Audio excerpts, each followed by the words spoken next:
Cher Yakin, je me pose une question. Celle-ci concerne mon entourage et plus particulièrement mes amis. En effet, je trouverais judicieux que tu tournes une vidéo de façon de gérer nos amitiés. J'ai l'envie de faire le tri dans mes amis, j'ai réfléchi à mon entourage et je trouve que j'ai deux groupes d'amis. Ceux qui tendent dans la même direction que moi, qui se bougent pour leur vie, ceux qui ne prennent pas leur destin en main, qui subissent. Ceux qui vont dans la même direction que moi sont ceux qui veulent à tout prix avancer vers leurs divers objectifs, business, sociaux. Ceux sont eux qui m'inspirent, qui me permettent de me remettre en question et d'avancer. Ceux qui subissent la vie représentent les trois quarts de mes amis. Certains datent depuis très longtemps. Évidemment, j'aimerais m'éloigner d'eux, étant conscient qu'ils ne m'apporteront plus grand chose à travers mes objectifs. Néanmoins, je me pose la question sur la façon dont laquelle je devrais mettre fin à ces relations. Dois-je laisser le temps de régler la chose en ne prenant plus de leurs nouvelles, en ne les voyant plus, ou dois-je clairement leur envoyer un message en leur disant directement que je ne compte plus sur eux? Merci pour ton aide.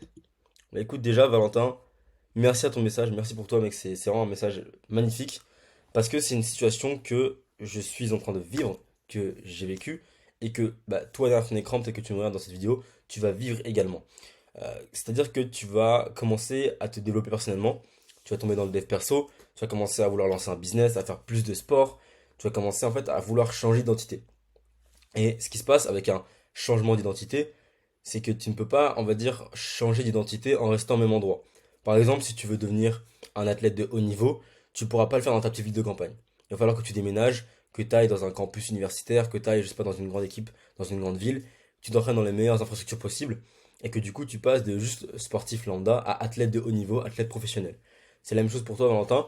Là, mec, tu m'as rejoint il y a pas longtemps. Tu as investi chez moi, chez Résurrection. Donc d'ailleurs, si tu veux prendre un appel pour Résurrection, lien Calendly dans la description. Donc tu as investi juste ici avec moi. Et aujourd'hui, on va dire que tu as un nouvel entourage. Tu as rencontré des mecs comme Tristan, comme des mecs comme moi, des mecs comme tous les mecs dans Résurrection. Tu vas peut-être commencer à côtoyer des mecs comme Thibaut Marty. Un jour, tu vas peut-être rencontrer Robin Dupuis, des mecs comme Azur. Et ça fait que tu vas avoir un entourage qui va être extrêmement solide. Extrêmement solide. Et à ce moment-là, tu auras, mec comme moi, qui ça m'est arrivé, une putain de scission entre les deux. Tu auras d'un côté, on va dire, tes amis d'enfance, parce que tu sais, t'as vécu avec eux, t'as grandi avec eux, t'as passé des bons moments avec eux, hein. Franchement, c'est des mecs bien. Honnêtement, c'est pas des gens chiants, ils t'insultent pas, ils te parlent pas mal, ils te respectent, vous avez fait des choses ensemble, vous avez fait vous avez vécu des bons moments. Donc c'est des personnes vraiment bien, tu vois. Et d'un autre côté, t'as ces potes-là du business, t'as ces potes-là du dev perso, t'as ces potes-là du sport, mais avec qui vous avancez encore plus vite. Donc, certes, on va dire, t'as des potes avec qui un aspect relationnel et émotionnel qui est fort, mais aujourd'hui, ton objectif, c'est de développer. Ton objectif, c'est d'avancer plus vite, d'avancer plus loin. Donc là, tu me demandes, en fait, ben, comment faire, en fait. Est-ce que tu dois concrètement juste arrêter de leur parler en leur envoyant un message ou laisser les choses se faire tranquillement? Alors, moi, comment j'ai fait, c'est simple. Je leur ai pas envoyé un message, un big pavé en leur disant ouais, j'ai plus envie de vous parler, etc. parce que c'est faux. C'est pas que j'ai plus envie de leur parler, c'est juste que le fait de leur parler, le fait de trop rester avec eux, même si je les aime, même si on s'aime, même si il n'y a pas de tension, il n'y a pas de dispute ou quoi que ce soit, en fait, ce fait-là, ça fait que quand je reviens à mes anciennes habitudes, je reviens à mon ancienne version. En fait, je peux pas avancer, en fait, ça me bloque. C'est pas eux qui me bloquent, mais c'est les pratiques qu'on a ensemble qui me bloquent. C'est pas leur personne, c'est pas leur personnalité, c'est pas ce qu'ils me disent de faire. Parce que concrètement, en fait, t'es libre, tu fais ce que tu veux. Mais c'est les habitudes que vous avez ensemble. Parce que souvent, c'est des potes avec qui, par exemple, t'as joué aux jeux vidéo, avec qui t'allais au fast-food, je sais pas, avec qui tu sortais en boîte, peut-être, je sais pas. Peu importe, mais c'est des potes peut-être avec qui tu. Peut-être que t'allais à la salle avec eux, je sais pas. Mais en fait, t'as fait beaucoup de choses avec ces gens-là. Mais aujourd'hui, ils sont plus spécialement alignés avec ta vision.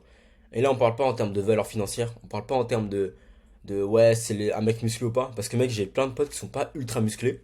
Mais par contre, ils se bougent le cul et ils vont à la salle, tu vois. Typiquement, là, à ma droite, il y a Monsieur Pelletier. Tu vois, ce mec-là, il a pas un physique de malade mental, tu vois. Il est pas riche, quoi que ce soit. Mais juste, il est dans le process. Il se bouge le cul. Il investit sur lui. Il va à la salle de sport. Il essaie de manger bien. Il fait attention à lui. Et ça, tu vois, c'est le genre d'homme qu'on a envie d'avoir dans notre entourage. Et d'un côté, on se dit, mais mes potes d'avant, est-ce que je les abandonne? Est-ce que je suis pas un connard? Est-ce que je suis pas un égoïste? Alors, moi, je pense que, en fait, c'est plus égoïste de rester avec eux que de les abandonner. C'est égoïste envers eux, c'est égoïste envers toi-même, c'est égoïste envers ta famille. Parce qu'en fait, si tu restes avec eux, t'es égoïste envers eux. Pourquoi t'es égoïste envers eux? Parce que, sincèrement, t'as pas envie d'être là. Moi, je me souviens de moments où je sortais avec mes amis, j'étais content de les voir eux, mais j'étais pas content d'être là à ce moment-là précisément. C'est-à-dire que voir ces potes-là, ça me faisait du bien, ça me faisait plaisir, ça me faisait rire, on passait un bon moment, mais être là à ce moment-là de ma journée, alors que par exemple le lendemain matin je devais me lever, ou par exemple j'aurais pu être en train de travailler, ou par exemple j'aurais pu être en appel, j'aurais pu faire autre chose, c'est ça qui me faisait chier. C'est pas les gens. En fait, c'est pas les gens que tu détestes. C'est pas les gens que tu dois virer. C'est en fait, c'est ces moments-là où, typiquement, tu aurais pu faire autre chose. Moi, c'est tout le temps ça que je pensais. J'étais pas présent, j'étais pas conscient. J'étais en mode, ouais, je suis là, je suis avec vous, j'aime bien être avec vous, ça me fait trop rire et tout. Mais dans ma tête, je pensais au fait que demain matin, putain, je pourrais me lever à 5 heures, je pourrais bosser, je pourrais faire ci. Et je me le faisais pas, en fait. Le lendemain, je le faisais pas parce que j'étais avec eux la veille. Donc, c'est pas eux le problème, c'est le moment, en fait, on était ensemble. C'est le laps de temps, c'est les habitudes qu'on avait ensemble. C'est pas leur personne qui dérange, c'est vraiment ce qui va se passer en fait. Donc tu peux garder ces amis-là, tu peux toujours les avoir de loin dans ton entourage, mais ce qu'il va falloir que tu leur fasses comprendre, c'est que tu ne peux plus passer autant de temps avec eux que tu le voudrais ou que vous le voudriez. Parce que actuellement, tu es focus à te construire un avenir. Et c'est pas parce que tu vas sortir une fois avec eux que tu vas plus avoir d'avenir, c'est pas ce que je dis, mais il faut mettre un all-in, c'est-à-dire il faut donner tout ce que tu as. Si aujourd'hui tu veux avoir un maximum de résultats partout, il faut pas te disperser. Si tu commences à dire, ok, je veux être bien socialement, physiquement, relationnellement, dans le business et tout, il va y avoir un problème parce que tu peux pas tout développer à la même vitesse. Donc il faut faire un tri. Il faut faire un tri au bout d'un moment. Donc ça veut dire que moi j'ai commencé par le physique, j'ai développé mon physique, etc. Ensuite j'ai commencé à développer la partie business. Une fois que la partie business est bien développée, j'ai commencé à embrayer sur la partie sociale. Et puis ainsi de suite, j'alterne pour que chaque compétence se max. Sauf que je peux pas à la fois gérer une famille, gérer un business, gérer des sports, gérer des sorties, monter mon business à 10K par mois, faire des vidéos YouTube, faire des vidéos sur Instagram, faire des stories, faire du contenu. C'est pas possible, tu vois. Il faut que je cadre un peu ma vie, il faut que je structure ça. Donc, rester avec eux, c'est égoïste parce que tu passes un bon moment, mais c'est égoïste pour eux parce qu'en fait, t'es pas vraiment avec eux. En fait, ça te fait chier d'être là, donc tu leur donnes pas vraiment ton énergie comme tu devrais. C'est égoïste envers toi parce que tu devrais bosser pour tes projets. C'est égoïste envers tes futurs enfants parce qu'au final, tu leur diras quoi plus tard? Tu leur diras, ouais, excuse-moi, j'étais au bar avec mes amis tous les soirs, du coup, je peux pas venir travailler sur mon business, c'est pour ça qu'aujourd'hui on est pauvre. Tu diras pas ça à ton fils. Tu vas pas lui dire, ouais, désolé, fils, j'étais au bar avec mes amis, du coup, c'est pour ça qu'on est pauvre aujourd'hui. Mec, c'est une excuse de merde. Donc, c'est pas tant que tu les aimes pas, c'est pas tant que tu veux plus rester avec eux, c'est juste que tu ne peux pas, parce que c'est égoïste envers tes futurs enfants, ta mère, envers toi-même, ton père, tes futurs enfants, tes frères et sœurs si t'en as, tes oncles, tes cousines. C'est égoïste en fait, c'est un choix égoïste. Et bah, c'est pas eux qui vont t'inciter à partir, parce que bah, eux ils t'aiment, toi tu les aimes aussi, donc vous allez pas vous inciter à partir. C'est à toi de prendre la décision difficile de pas briser la relation, mais de vous écarter. C'est-à-dire de pas les insulter parce qu'ils t'ont rien fait, tu vois, de pas leur cracher dessus, de pas parler mal dans leur dos, mais juste de laisser en fait leur faire comprendre que bah si on me propose une sortie, tu dis non. Si on te propose de venir, tu dis non parce que tu es occupé à faire autre chose, parce que tu dois mettre all-in. Et ça c'est la partie la plus difficile. Et justement, c'est là où on voit les vrais OG. C'est là en fait on va voir qui va réussir et qui ne va pas réussir, c'est entre ceux qui arrivent à trier leur entourage, à sacrifier, on va dire des sorties. En fait, parce que un mec qui va réussir, souvent il va te dire, ouais, il faut que je fasse ça, il faut que je fasse ci, il faut que j'aille là-bas, il faut que je voie lui, il faut que j'investisse là-bas. Mais un mec qui veut vraiment réussir, tu le reconnais à ce qu'il est prêt à supprimer de sa vie. Les vrais OG, ceux qui veulent vraiment réussir, première chose ils te disent, ok, pour réussir, il faut que j'enlève ça, il faut que je supprime ça, il faut que j'arrête de faire ça. Parce que concrètement, les mecs qui réussissent le plus dans la vie, ils font pas plus de choses que nous, ils font moins de choses que nous. Ils font moins de choses que nous. Moi, aujourd'hui, si j'ai réussi dans ma vie, c'est parce que je fais moins de choses que toi. Je fais beaucoup moins de choses que toi, c'est sûr et certain. Pas, je dis pas toi, Valentin, je dis toi qui est derrière ton écran. Peu importe comment tu t'appelles, toi derrière ton écran. Si j'ai plus de succès que toi, plus de réussite que toi, c'est parce que je fais moins de choses que toi. Je passe moins de temps à faire des choses inutiles. Je passe plus de temps devant mon ordi à bosser. Je passe plus de temps à faire du sport. Je passe plus de temps à développer mes skills sociaux. Mais je passe moins de temps à regarder une vidéo YouTube. Je passe moins de temps sur Netflix. Je passe moins de temps à sortir avec mes amis. Je passe moins de temps je sais pas, aller au cinéma pour perdre du temps. Je passe moins de temps à lire des livres inutiles. Tu vois ce que je veux dire? En fait, c'est pas tant de rajouter des choses qui vont te faire du succès, c'est de diminuer des choses. Donc un vrai OG, un vrai mec qui va réussir, tu le reconnais à la manière dont il va supprimer des choses dans sa vie. Au plus il est prêt à sacrifier, au plus il va réussir. Ça, c'est typiquement dans le livre Comment se faire des amis. Non, non. Réfléchissez et devenir riche de Napoléon Hill. Dans la roadmap pour le succès, il disait très bien. Il disait même parfaitement. Premier objectif, première chose que tu marques ce que tu veux plus tard. La vision que tu veux avoir. À quel âge, à quelle date, combien d'euros, des chiffres précis, etc. Et dernière chose que tu marques, c'est ensuite qu'est-ce que tu es prêt à sacrifier. Genre, qu'est-ce que tu es prêt à sacrifier pour réussir? Bah, malheureusement, il faut sacrifier aussi ton entourage. Malheureusement, tu vas devoir être prêt à sacrifier des sorties avec des amis. Tu vas devoir être prêt à sacrifier des relations amoureuses. Et ça, mec, c'est douloureux. Mec, c'est.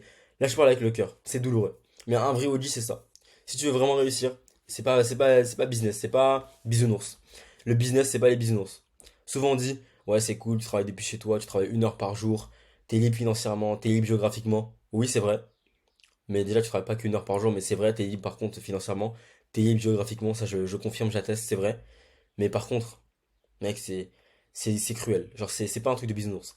Le business en ligne, c'est quelqu'un, les gens qui réussissent vraiment, que je dis pas qu'ils font 2 000 euros, 3 000 euros par mois comme moi actuellement, là c'est que du bricolage.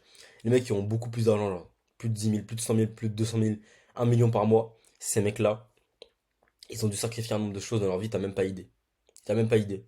Ils ont dû sacrifier des relations amoureuses, ils ont dû sacrifier des moments avec leur famille, ils ont dû sacrifier des moments avec leurs amis. Donc aujourd'hui, ils ont plus de succès que nous et ils continuent à sacrifier des choses. Parce qu'en fait, ils voient à long terme. Parce que, ok, ils sacrifient ce moment-là. Peut-être qu'ils font les rats à un moment, ils sortent plus, ils parlent plus, etc. Mais par contre, plus tard, ils rendent. Ils rendent, ils redonnent, ils redonnent, ils rendent, ils reviennent, ils redonnent. C'est ce que je vais faire moi. J'ai sacrifié beaucoup de choses. J'ai sacrifié beaucoup d'amitié. J'ai sacrifié peut-être des moments avec ma famille. J'ai sacrifié, mec, peut-être la meuf de ma vie, peut-être j'ai sacrifié, je sais pas. J'en sais rien du tout. Parce que je l'aimais vraiment beaucoup. Et j'ai sacrifié cette relation peut-être pour rien, peut-être pour quelque chose, mais en tout cas c'est un sacrifice. Et si aujourd'hui il a été fait, si aujourd'hui je cherche pas à recoller avec que ce soit mon ex-copine, que ce soit mes amis, quoi que ce soit, c'est parce qu'en fait je suis focus sur l'avant, je suis focus sur avancer. Et c'est là où tu reconnais vraiment un OG mec. C'est là où tu reconnais un putain de OG. Vraiment mec. Parce que c'est facile de dire ah ouais je vais faire du journaling, c'est facile de faire une douche froide, de sortir faire du sport, de rajouter, rajouter. Mais maintenant sacrifie. Sacrifie mec, fais un tri. Sacrifie ta nourriture. C'est ça en fait. Un mec qui est en forme physiquement, il mange pas plus de choses que toi. Il mange moins de trucs que toi. Il mange moins de McDo. Il mange moins de pizza. Moi, je viens de manger un burger comme un connard. Mais il était bon, je m'en bats les couilles. Mais tu vois, un mec qui réussit par exemple, qui a une bonne diète, c'est pas qu'il mange plus que toi nécessairement. C'est qu'il mange moins de choses que toi. Par exemple, je sais pas ce que tu manges dans ta vie, mais moi, ma diète, elle se résume à ça. Ma diète, c'est banane, c'est des œufs, de la viande rouge, de la sauce tomate, un peu de fromage, de temps en temps du riz, des patates douces, des avocats de temps en temps, un peu de saumon. Ça se résume, ma diète se compte sur 10 aliments. Sur les épices, ma diète se compte sur 10 aliments. Peut-être que je mange beaucoup moins de choses que toi, en termes d'aliments. Peut-être que je mange beaucoup moins d'aliments, etc. Ma diète se compte sur les doigts d'une main. Des 2 mains, littéralement. Tu peux peut-être rajouter, allez, 10, 12, maximum. C'est ça ma diète. Donc, pourquoi j'ai un meilleur corps que toi? Parce qu'en fait, ma diète, elle est plus stricte que toi. C'est pas que je mange plus de choses que toi, c'est justement que je m'empêche de manger moins de choses qui sont dégueulasses. C'est la même chose partout. Dans peu importe le domaine, si tu veux réussir, mec, c'est 80-20. 80-20. Il y a 20% des choses qui donneront 80% des résultats. Dans ma diète, ce qui donne les résultats, c'est les protéines, c'est les œufs, c'est le fromage, c'est la viande hachée. Donc, bah, je mange que ça, maximum. C'est les patates douces. C'est un peu de riz par-ci par-là pour augmenter les glucides. C'est l'eau. C'est les boissons avec du sel. C'est les électrolytes. C'est vraiment, il faut faire attention à ne pas vouloir rajouter en masse des habitudes. Par exemple, moi, c'était l'erreur que je faisais, c'est rajouter par exemple douche froide, méditation, lecture, tout ça, journaling, jawline, muscu, tout en même temps. Mais par contre, j'enlevais pas le reste. J'enlevais pas les sorties avec les potes. J'enlevais pas la malbouffe. Et ça m'a porté préjudice. Donc aujourd'hui, tu veux faire le truc dans ton entourage, peu importe qui t'es actuellement, pose-toi une première question. Euh, Ces relations-là, qu'est-ce qu'elles t'apportent? Ok, m'apporte quoi? Des bons moments? Ouais. Ok, bah c'est cool.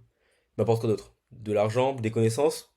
Si quelqu'un t'apporte des connaissances, plus d'argent, plus de bonheur, plus de joie, plus de clarté, là ouais, ok. Mais il faut que cette personne-là vraiment soit bénéfique. Faut pas que tu sois en train de penser à autre chose pendant que tu es avec cette personne-là. Si moi aujourd'hui je choisis de sortir, si aujourd'hui je dis ouais je sors, c'est parce que je suis sûr que quand je vais sortir, c'est parce que je suis sûr et certain que en sortant, bah ça ira. Tu vois, je serai tranquille, genre je serai chill parce que j'aurai bien bossé, je serai avec des gens que j'affectionne particulièrement.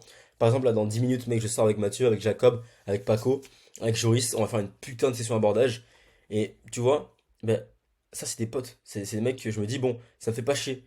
Ils sont dans le business, ils avancent, ils font du sport, ils se développent personnellement, ils montent des projets à droite à gauche, ils bougent partout, ils lisent des livres, ils sont instruits, ils se cultivent.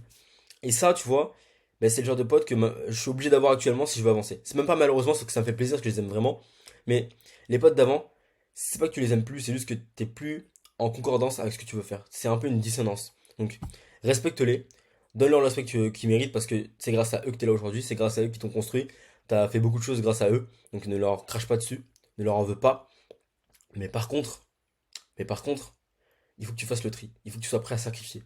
Et même si c'est douloureux, même si ça fait mal, tu leur rendras d'une autre façon. Ces mecs-là avec qui t'as traîné, tu vas peut-être revenir un jour et leur dire bah écoutez les gars, venez on part en voyage. Et tu te construis un moment avec eux.